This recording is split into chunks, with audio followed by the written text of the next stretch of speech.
सभी को जय सिया राम। हम लोग रामचरितमानस सुंदरकांड दोहा संख्या 35 से आगे बढ़ेंगे। आज दोहा संख्या 35 इस प्रकार था। एहि विधि जाई कृपा निधि, उतरे सागर तीर, जह तह लागे खान फल, भालु विपुल कपि बीर। आगे तुलसीदास जी अब लंका के बारे में बता रहे हैं। ये तो जब हनुमान जी ने लंका दहन करके और वानरों को साथ ले करके किष्किंधा पहुंचे, वहां किस प्रकार उनकी वार्तालाप हुई।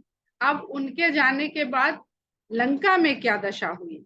वहां निशाचर रहा ही सशंका, जब ते जार गयौ कपिलंका। निज निज गृह सब करही विचारा, नहीं निशिचर कुल केर उबारा। जब से हनुमान जी लंका को जला के चले गए थे वहां से, तब से राक्षसों के मन में शंका व्याप्त हो गई। वो डरे डरे शंका के साथ रहने लगे थे कि अब क्या होगा, आगे क्या होगा। और अपने अपने घरों में सब लोग इस प्रकार विचार करते थे, आपस में बातचीत करते थे कि राक्षसों के कुल का, निशाचरों के कुल का रक्षा होने का अब कोई भी उपाय नहीं है, उनको उबारने वाला कोई भी नहीं है। ये राक्षस कौन? निशाचर कह रहे हैं, जो अंधकार रूपी जीवन की तरफ सदा प्रेरित रहे। अंधकार यानी अज्ञान। तो जिसकी जीवन शैली ऐसी हो कि वह उसे अंधकार की ओर हमेशा प्रेरित करे, आगे बढ़ाए, ऐसे सभी जीवों को निशाचर कहते हैं। और जब से हनुमान जी इस प्रकार अपना दिखा करके झलक गए, बल की, युक्ति की, नीति की, तो जो गलत दिशा में चलने वाले लोग होते हैं ना, अपराधी प्रवृत्ति के लोग, कोई बढ़िया दबंग अफसर आ जाए जिले में तो डरने लगते हैं।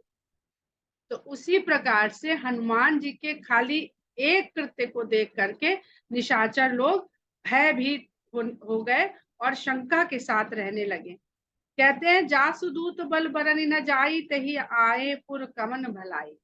जिसका खाली एक दूत आया था, उसके आने से तो ऐसा यहाँ पे उत्पात हो गया कि जिसके बल का वर्णन नहीं करते बनता है। पूरी लंका थी, पूरे लंका की सभा थी, पूरे लंका की सेना थी, वहां पर भी वो अकेले दम पे इस प्रकार अपने बल का प्रदर्शन करके चला गया। तो जब वही स्वयं आ जाएगा जिसका ये दूत था, तो भला इस नगर की किस प्रकार भलाई हो सकती है। दूतिन सन सुनि पुर जनबानी, मंदोदरी अधिक अकुलानी। अपने जो मंदोदरी का अपना गुप्तचर विभाग था, तो सभी के अपने अपने सिस्टम होते हैं। तो मंदोदरी को अपने दूतों से ये सब बातें जब नगर में होने वाली पता चल रही थी, तो मंदोदरी बहुत अधिक अकुला उठी। रहस्य जोरी कर पति पगलागी, बोली बचन नीति रस पागी। एक तो अहंकारी है रावण। अहंकारी व्यक्ति वैसे ही स्त्री की नहीं सुनता है, तो अहंकारी व्यक्ति से बात करने के लिए, और वो नीतिगत बात हो, तो कितनी विनम्रता, एक तरह से उसको पहले प्रसन्न करना पड़ता है। प्रसन्न करके उससे बात कहो तो ये संभावना रहती है कि शायद वो सुन ले। मानेगा कि नहीं मानेगा वो तो बात की बात। तो वैसे ही हाव भाव के साथ मंदोदरी हाथ जोड़ के पति के चरणों में पड़ती है और बहुत विवेक के साथ नीति में समझा के इस बात को कहती है। नीति के द्वारा समझे, ये नहीं कहती है कि भाई मेरा क्या होगा, मैं पटरानी हूँ, मैं आपकी रानी हूँ, मेरा यहाँ पर इसका मान सम्मान है, आप सीता को रानी बना लेंगे तो मेरा क्या होगा। ऐसी बात नहीं करते।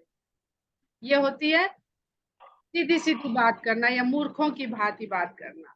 पर मंदोदरी नीतिगत बात कहती है कि शायद नीति के साथ समझाए तो इसको समझ में आए। तो कहती है, कंत करश हरिसन परिहरहु, मोर कहा अति हित ही धरो। कहती है कि हे प्रियतम, श्री हरि के साथ विरोध मत करिए, विरोध को त्याग दीजिए।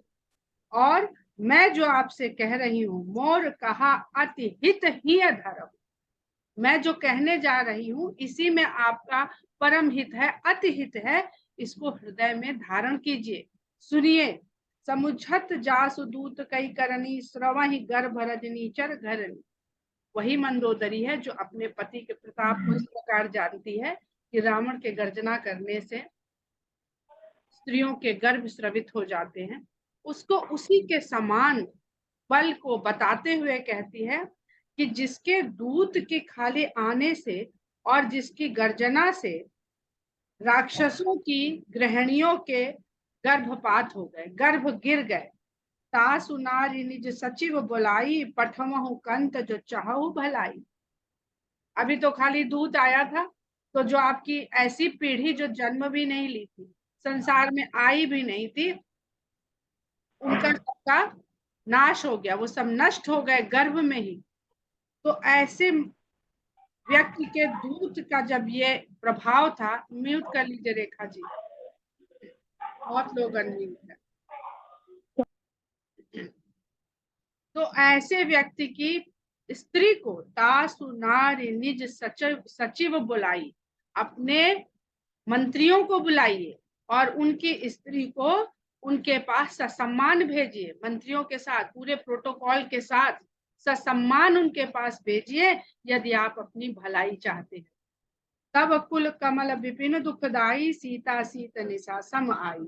आप ये समझ लीजिए कि ये जो आपका कमल रूपी कुल है जो खिला हुआ दिख रहा है, इसके लिए सीता शीत की जाड़े की रात्रि के समान आ गई, क्योंकि कमल खिलते हैं सूर्योदय के साथ। एक तो रात्रि, ऊपर से जाड़े की रात्रि। सुनो नाथ सीता बिनु दीन है, हित न तुम्हारे शंभु अजुकीन। हे नाथ, सीता को दिए बिना आपका कल्याण शंकर भगवान भी नहीं कर सकते हैं। उनको याद दिला रही है, आप जिनके भक्त हैं वो भी ये जो कृत्य किया है आपने, इसमें शंकर भगवान भी आपकी सहायता नहीं करेंगे। राम बाण अहिगन सरिस निकर निशाचर भेक, जब लगी ग्रसत न तब लगी जतन करहु तजटे। राम के बाण रूपी सर्पों के समूह यहाँ पर आए और निशाचरों को एक के बाद एक उनका वध कर दे। जब तक कि राम के सर्प रूपी बाण इनका ग्रसन ना कर लें, तब तक आप संभल जाइए, अभी आपके पास समय है इतना कि आप सोच विचार करिए और अपनी ये टेक त्याग दीजिए। यहाँ पर जो एक चौपाई है, सुनहु नाथ सीता बिनु दीन्हे, हित न तुम्हारे शंभु अजकीन। ये जो चौपाई है, बड़ी इस समय एक फिल्म आई हुई है, सिर्फ एक बंदा काफी। उसका जो क्लाइमेक्स है, उस क्लाइमेक्स में सुनहु नाथ सीता बिनु दीन्हे, हित न तुम्हारे शंभु अजकीन। इसी पंक्ति का उसमें बड़ा सुंदर विश्लेषण है कि मनुष्य से, जीव से अपराध हो जाता है, पाप होता है, अति पाप होता है और महापाप होता है। ये हम उस फिल्म का ही आपको विवरण दे रहे हैं, बहुत सुंदर विवरण है, सुन के तबीयत खुश हो गई, जितनी बार सुना रोंगटे खड़े हो गए। कि एक पाप तो होता है कि मनुष्य जाने अनजाने कर गुजरता है और एहसास होने पर पश्चाताप कर लेता है, भूल की अपनी क्षमा मांग लेता है और उसके पाप से उसको मुक्त कर दिया जाता है। जो भी थोड़ा बहुत उसका पश्चाताप है वो करने के उपरांत, जाने अनजाने का पाप, जैसे अहिल्या के द्वारा हुआ था। हर उदाहरण भी हमें मिलेगा यहाँ। और एक होता है अति पाप, जब व्यक्ति अपने स्वार्थ में इस कदर भूल जाता है, वो अति पाप कर लेता है, वो जानता है कि यह गलत है, उसके बाद भी वो नीच कर्म करता है, उसको अति पाप कहते हैं। उसका भी किसी न किसी रूप में अधिक समय लेकर या अधिक दंड देकर उसका भी कभी ना कभी निवारण भगवान कर देते। और एक होता है महापाप, जो रावण ने किया था। उसमें वो बोलता है अभिनेता कि रावण ने जो किया था वो रावण का रूप रख के करता तो मुझे कोई उसमें बुराई नहीं समझ में आती। उसने एक साधु का रूप धर के जो किया है, इसका असर सदियों रहेगा हमारे समाज पे और हमारे संसार में। ऐसे महापाप को शंकर भगवान पार्वती से कह रहे हैं कि ऐसे पाप की कोई क्षमा नहीं। और ये देख लीजिए, तो ये शायद रावण के कृत्य का ही असर है कि उसका प्रभाव किस तरह आज हमारे आधुनिक युग पर भी है, कि उस तरह का साधु का संत का रूप धरे हुए उस कृत्य को आज भी लोग कर रहे हैं। आगे कहती हैं मंदोदरी जी, श्रमण सुनी सठता करी बानी, बिहसा जगत विदित अभिमानी। इस प्रकार जब मंदोदरी अपने पति को समझाती हैं तो उनकी बात को सुन करके मूर्ख और बिहसा जगत विदित अभिमानी, जो अपने घमंडी होने के कारण संसार भर में घमंडी के रूप में प्रसिद्ध है, वो कहता है सब है स्वभाव नारी कर साचा, मंगल महु भय मन अति काचा। सही ही कहा गया है कि नारी का जो स्वभाव होता है वो भय से घिरा हुआ रहता है, कांच की तरह कच्चा रहता है, बिल्कुल बिल्कुल हर बहुत जल्दी डर जाती है कि मंगल महु, इतना बड़ा मंगल उसमें रह रही है, मेरे राज्य में रह रही है, मैं इतना बड़ा विद्वान हूँ, इतना बड़ा बलवान हूँ, मंगल महु, सब कुछ मंगल है इसके आसपास, कुछ भी अमंगल इसके आमने सामने है नहीं कहीं, तो भी भय मन अति काचा, भय के मारे इसका मन कितना कच्चा हो रहा है कि मुझे उस भय से भयभीत करने की कोशिश कर रही है। तो अगर इस एक चौपाई को कहीं उद्धृत करके ये लिखा जाता है कि देखिए तुलसीदास जी ने नारी के विषय में ऐसा कहा है कि नारी ऐसी होती है, बहुत करते हैं लोग ऐसा, एक चौपाई उठाई और लिख दिया कि देखिए ये लिखा है रामायण में कि सभय सुभाव नारी कर साचा, मंगल महु भय मन अति काचा, तो नारी का स्वभाव बताया गया। तो क्या ये सच है? यहाँ न तो मंदोदरी नामक नारी का स्वभाव ऐसा है कि भय से ग्रसित है और कच्चे मन वाली है, और जिसमें ज्यादा वर्णन है सीता का, उनका तो है ही नहीं ऐसा। ये प्रतिक्रिया रावण की है, जो घमंड, अज्ञान, मोह, हठ, इनके कारण इन सब चीजों से घिरा हुआ है। तो उसको सही बात बताती हुई उसकी पत्नी भी डरपोक मालूम दे रही है। म्यूट कर लीजिए आप लोग, प्लीज म्यूट रखा करें।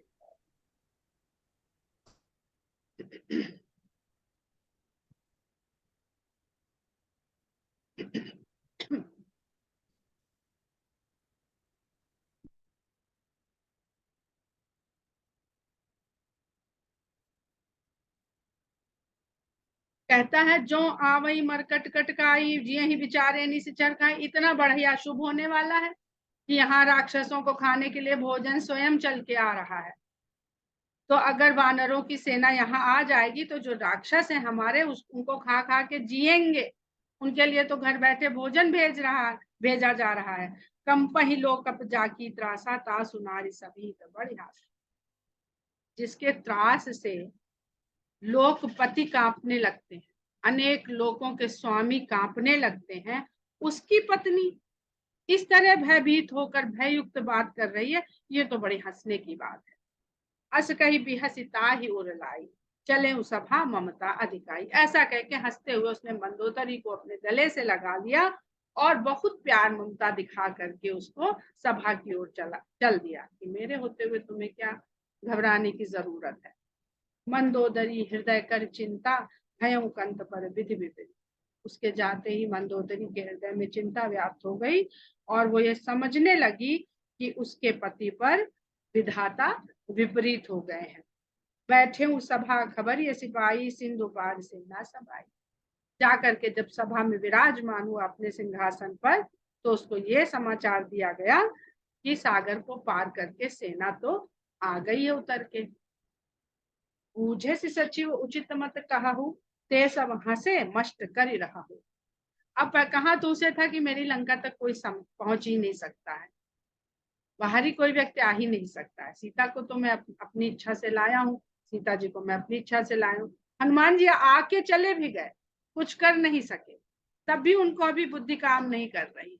अब सेना पूरी की पूरी आ गई, तो अपने मंत्रिमंडल से कहता है कि भाई आप लोग अपनी अपनी राय दीजिए, क्या उचित मत है आप लोगों का। तो सब हंसते हैं, कहते हैं अरे इसमें कोई राय मशवरा करने की जरूरत है, मस्त रहिए। जिते हो सुरासुर तब श्रम नाही, नर बानर के ही लेके मारे। जब सुरों असुरों से आपने जीत लिया उनको, तो ये मनुष्य और वानर, इनकी कौन सी बिसात है आपके आगे? इनके लिए तो सोचना, समय उस पर बर्बाद करना ही है। इनके बारे में हम राज्यसभा में बैठ कर अगर सोच विचार करें। बहुत अच्छा दोहा है, मुझे बहुत पसंद है ये, कि सचिव वैद गुरु तीन जौ प्रिय बोलहि भय आस, राज धर्म तन तीन कर होई बेगहि नास। राजा के साथ उसका मंत्री, रोगी के साथ उसका वैद्य, और शिष्य के साथ उसका गुरु, अगर इनके भय से ऐसी बात बोले जो उन्हें अच्छी लगे, सच्ची बोल देंगे तो धड़ से सर कलम कर देगा। तो अपनी जान बचानी है, वैसी बात करो भैया जो इनको अच्छी लगे। तो अगर इस प्रकार का वार्तालाप होता है, इस प्रकार की बात कही जाती है, सचिव वैद्य गुरु तीन जो, ये तीन अगर भय के डर से आपको प्रिय लगने वाली बात कहें तो समझ लीजिए कि राज धर्म तन तीन कर होई बेगहि नाश। ऐसे राज्य का और धर्म का और शरीर का शीघ्र ही नाश होने वाला है। वैद्य डॉक्टर से कहिए कि भाई डायबिटीज है, क्या करें? वो कहेगा कि अभी तो इसको कह देंगे कि मत खाओ रबड़ी मलाई और ये हमारा कलम कर देगा, कुछ नहीं, सब कुछ खाओ, कुछ नहीं होता। तो क्या होगा? मर जाएंगे जल्दी से। गुरु अगर शिष्य को शिष्य अधिक बलवान हो जाए गुरु से, गुरु का मतलब ही है गुरु, शिष्य का मतलब जो उससे लघु हो, इसका उदाहरण महाभारत में भरा पड़ा है। तो ऐसे में धर्म का नाश हो जाता है। और अगर आपका मंत्रिमंडल आपसे भयभीत होकर के आपको अच्छी लगने वाली बात कहे तो राज्य का शीघ्र ही नाश हो जाए। सोई रावण कहु बहनी सहाय, यही नीति रावण की सहायक हो, चापलूसी की नीति। सोई रावण कहु बनी सहाय, स्तुति करहि सुनाई सुनाई। और वो और बढ़ चढ़ के उसे और सुना सुना के उसकी प्रशंसा कर रहे हैं, उसकी तारीफें कर रहे हैं। अवसर जानी विभीषण आवा, भ्राता चरण शीस तेहि नावा। विभीषण ने देखा कि उचित अवसर है। वैसे तो रावण किसी से पूछने जांचने वाला है नहीं, जो मर्जी आती वो करता है। पर अगर ये सभा में बैठ के कह रहा है कि भाई जो उचित मत हो, उचित सलाह हो, आप लोग भी कहिए आप लोग की क्या राय है, तो ठीक है, ये अवसर है, हम अपनी राय तो रखेंगे इसके सामने। और जा करके भ्राता चरण शीस तेहि नावा, पूरे शिष्टाचार का पालन करता है और भाई के चरणों में जाकर के सबसे पहले शीश नवा करके प्रणाम करता है। पुनि सिरुनाई बैठ निज आसन, बोला बचन पाई अनुशासन। और शीश नवाने के बाद अपने आसन पर बैठ जाता है। देखिए, मतलब वो एक दरबार में रावण के भाई की हैसियत से वार्तालाप कर रहा, वहीं खड़े होकर हाथ जोड़ के नहीं बात कर रहा। पुनि सिर नाई बैठ निज आसन, शीश नवा के फिर अपने आसन पे बैठ जाता है। वो भी अपनी स्थिति का वहां पर स्पष्ट कर देता है और उसकी आज्ञा पा करके फिर वो अपनी बात कहता है। बोला वचन पाई अनुशासन, रावण का आदेश होने के बाद वो अपनी बात रखता है। जो कृपाल पूछी मोहि बाता, मति अनुरूप कहां हित ताता। हे कृपालु, अगर आपने बात पूछ ही ली है और मैं भी उसमें शामिल हूँ, आपने सभा से पूछा है, तो मुझसे जो आपने बात पूछी ली है तो मैं अपनी बुद्धि के अनुसार हे तात आपका हित करने वाली बात कहता हूँ। सुनिए, जो आपन चाहे कल्याणा, सुजस सुमति शुभ गति सुख नाना, सो पर नारी लीलार गोसाई तजऊ चौथ के चंद के। हे तात, अगर आप अपना कल्याण चाहते हैं और ये चाहते हैं कि संसार में आपका सुंदर यश, आपकी बुद्धिमत्ता, आपकी शुभ गति हो और आपको नाना प्रकार के सुख मिलते रहे जीवन में, तो पर स्त्री को चौथ के चंद्रमा की भांति त्याग देना चाहिए। जैसे चौथ के चंद्रमा को आंख उठा करके देखा नहीं जाता है, ऐसे ही पराई स्त्री को आंख उठाकर देखना भी नहीं चाहिए, उसका दर्शन भी त्याज्य होना चाहिए। 14 भुवन एक पति होई, भूत द्रोह तिष्ठई नहीं सोई, हुन सागर नागर नर जोऊ, अलप लोभ भल कहाई न को।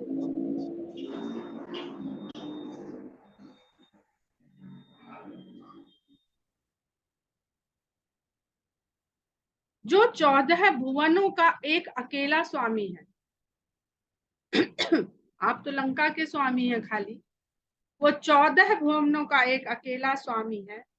भूत द्रोह तिष्ठई नहीं सोई, लेकिन वो किसी भी जीव से 14 भुवन का एक ही स्वामी है, वह भी जीवों से वैर करके ठहर नहीं सकता। और जो मनुष्य गुणों का समुद्र हो और चतुर हो, गुणों का सागर भी हो और चतुर भी हो, वो भी अल्प लोभ के लिए अगर लग जाए तो उसको कोई भला नहीं कहता है। थोड़े थोड़े का लोभ करने के लिए अपना कोई सोचे कि इसमें भला हो जाएगा, तो इसमें इसको कोई भी भला नहीं कहेगा। काम क्रोध मद लोभ सब नाथ नरक के पंथ, क्योंकि वो किस प्रेरणा से इस कार्य को कर रहा है रावण। काम भावना से, क्रोध की भावना से, अपने शक्ति के मद में चूर होकर, लोभ में चूर होकर। हे नाथ, ये सब नरक की ओर ले जाने वाले मार्ग हैं। सब परिहरि रघुबीर ही भजहु भजहि जय सन। इन सब को त्याग करके, काम क्रोध लोभ मद, इन सब को त्याग करके आप श्री रघुवीर का भजन करिए, जिनका भजन संत लोग करते हैं। तात राम नहीं नर भूपाला, भुवनेश्वर कालहुकर काला। हे नाथ, राम को आप साधारण भूमि का राजा मत समझिए। वो इस धरती पे किसी राज्य के खाली भूपालक नहीं है, वो भुवनेश्वर कालहुकर काला, वो काल के भी स्वामी है। सभी लोगों के वही ईश्वर हैं और काल के भी काल है। यानी काल जो सबका अंत करता है, अगर कोई उसका अंत कर सकता है तो ये वही है। ब्रह्म अनामय अज भगवंता, व्यापक अजित अनादि अनंत। यहाँ पर विभीषण के द्वारा तुलसीदास जी निर्गुण ब्रह्म की व्यापकता का वर्णन कर रहे हैं। ब्रह्म अनामय अज भगवंता, वो वही ब्रह्म है जो विकारों से रहित हैं, जिनका कभी जन्म नहीं होता और जो भगवान कहलाते हैं। भगवान, भग यानी सृष्टि, भग यानी रचना, वान माने उसको धारण करने वाले, उसके स्वामी, वो वही भगवान है। व्यापक अजित अनादि अनंता, वही सब जगह जो व्याप्त हैं और जो किसी के द्वारा जीते नहीं जा सकते हैं, जिनके न आदि का पता है न जिनके अंत का पता है। इसमें कहते हैं कि अगर हमको अनंत को समझना है तो हम सिर्फ और सिर्फ शून्य से समझ सकते हैं। अनंत को संख्या के द्वारा नहीं समझा जा सकता है, क्योंकि शून्य ही है जो संख्या से परे है और संख्या को बढ़ती हुई अवस्था तक जो लेके जा सकता है। और कहाँ तक लेके जा सकता है उसकी कोई थाह नहीं। आप कोई भी नंबर लिखना शुरू करिए, कभी वो नंबर खत्म नहीं हो सकता है। ये अंक गणित के द्वारा अनंत की गणितीय व्याख्या है, जिसको पाई के द्वारा हम लोग कहते हैं। और पाई का संबंध सर्किल के क्षेत्रफल निकालने से है, पाई आर स्क्वायर। और पाई की जो अंक में वैल्यू बताई गई है वो है 22/7। और ये एक ऐसी संख्या है जो आज तक भी भाग देते जाइए उसमें शेष बचता रहता है।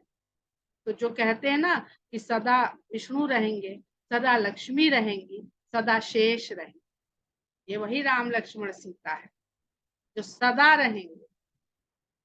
इनके पार पाना हम लोग अपनी बुद्धि से सोचने लग जाएं तो संभव नहीं है।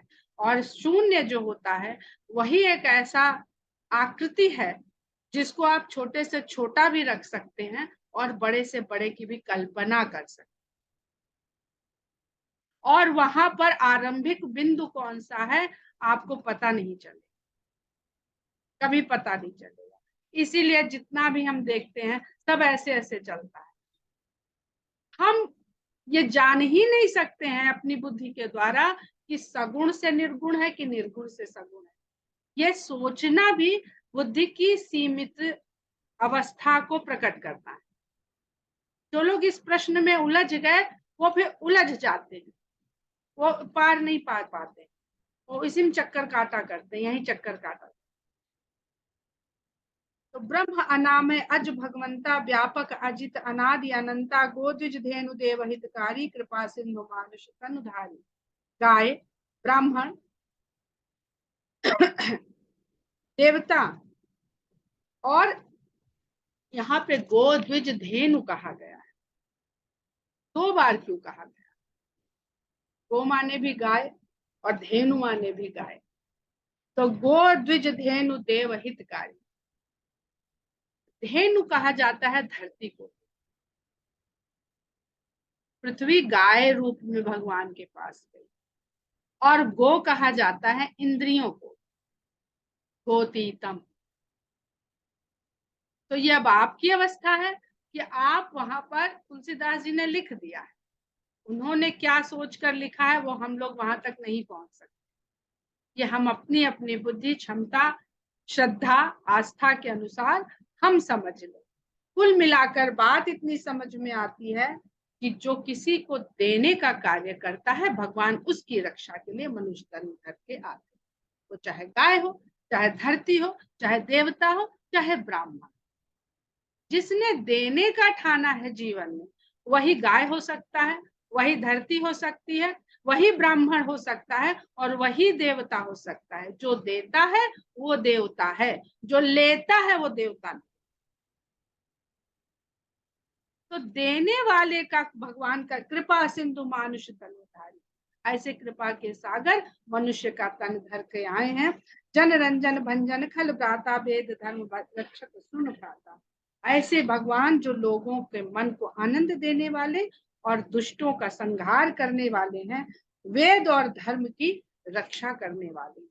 ताहि बयर तज नाई माथा प्रणता रति भंजन रघुनाथा। कहते हैं कि मस्तक नवा करके उनसे वैर को छोड़ दीजिए, क्योंकि वो शरण में आए हुए के सभी दुखों को खत्म कर देते। देहुनाथ प्रभु कहु वैदेही भजहु राम बिन हेतु सने। हे नाथ, उनको वैदेही को उन्हें सौंप दीजिए और राम का भजन करिए, क्योंकि वो बिना कारण स्नेह करने वाले।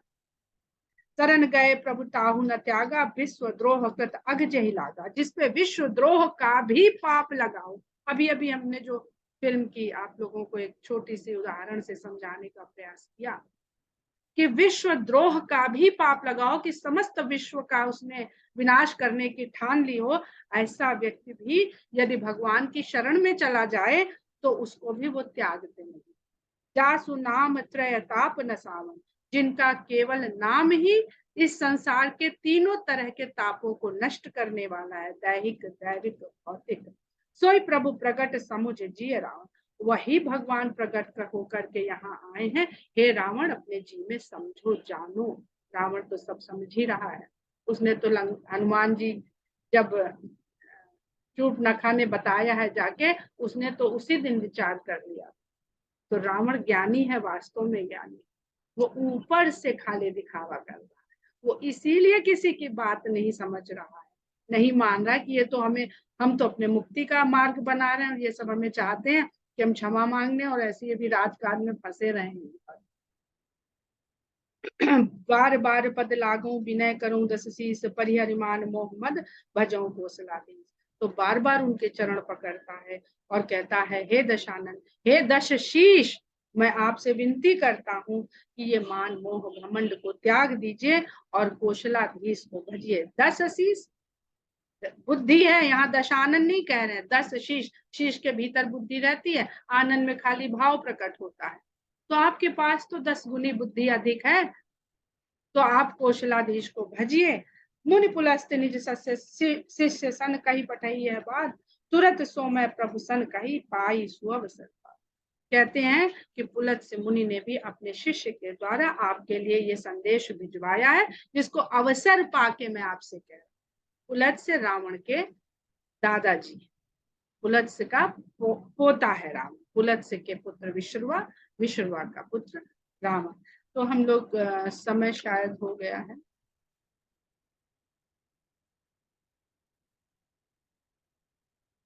आज समय नहीं दिखाई दे रहा है मुझे, क्यों? समय हो गया। 12 बजा है पूरा। हाँ 12 बजा है। जी जी, हम लोग यहीं पर कथा को विराम देते हैं। जय सिया राम।